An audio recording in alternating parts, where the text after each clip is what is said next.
Tuesday evening, the kind that felt suspended between the rush of the day and the quiet promise of night. The train station hummed with its usual chaos, heels clicking, announcements echoing, the metallic sigh of doors opening and closing. Amara stood at platform 9, clutching her tote bag, scrolling through her phone.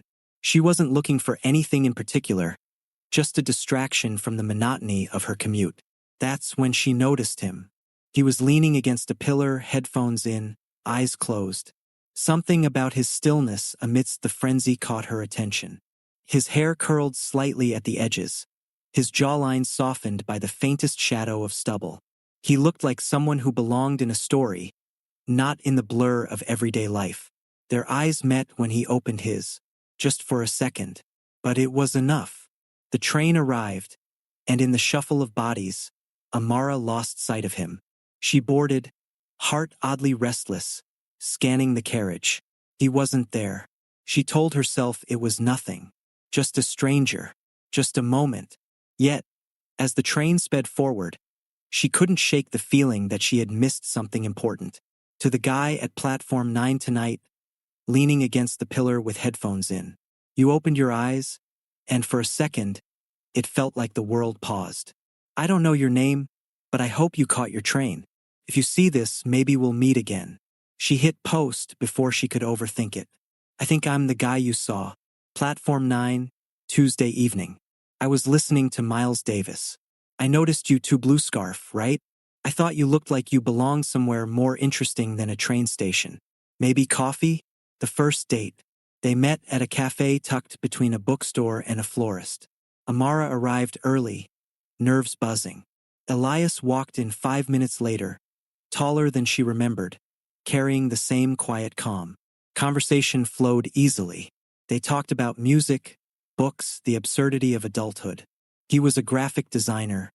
She worked in healthcare. He confessed he almost didn't reply to her post, worried it might be awkward. She admitted she almost didn't write it. By the time they parted, the city lights had flickered on, and Amara felt something she hadn't in years. Possibility. Weeks turned into months. Coffee dates became dinners. Train rides became shared journeys. Elias had a way of listening that made Amara feel seen, as though her words carried weight. She loved how he noticed small things, the way she tapped her pen when thinking, the way she tilted her head when curious. They weren't perfect. Elias was stubborn, Amara impatient. But they laughed often, argued honestly, and always found their way back.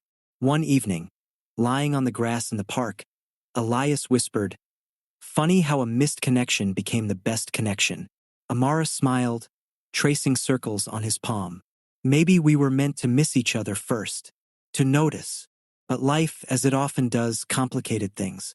Elias was offered a job abroad, Berlin, a dream opportunity. Amara's career kept her rooted. She had patience, responsibilities, a rhythm she couldn't abandon. They tried long distance, calls, messages, video chats. First, it worked. But slowly, the time zones stretched, the silences grew heavier.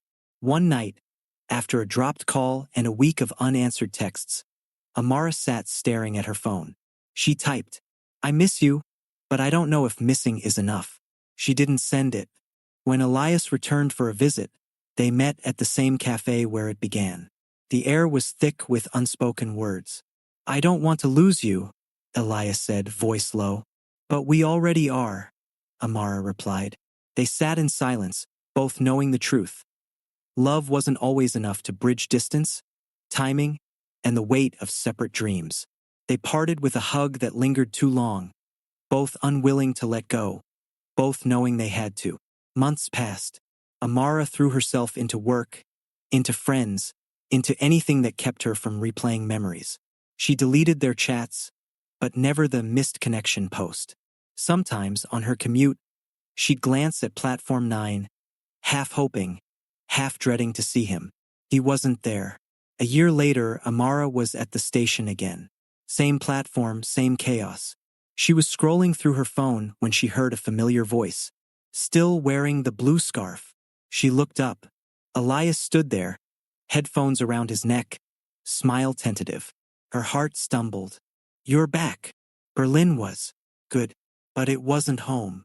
He paused. I realized home wasn't a place. It was a person. Amara swallowed hard, emotions crashing.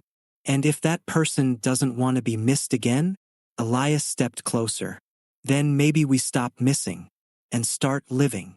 They didn't rush. They talked slowly, carefully about what went wrong, what could be right. They acknowledged the pain, the distance, the lessons learned. And then, one evening, sitting on the same park grass, Elias asked, "Do you want to try again?" Amara looked at him, at the man who had been a stranger, a lover, a loss, and now perhaps a future. "Yes," she said simply. Years later, when friends asked how they met, Amara would laugh and say, "Through a missed connection post." But in truth, it wasn't about the post. It was about noticing, about risking, about choosing love even when timing faltered.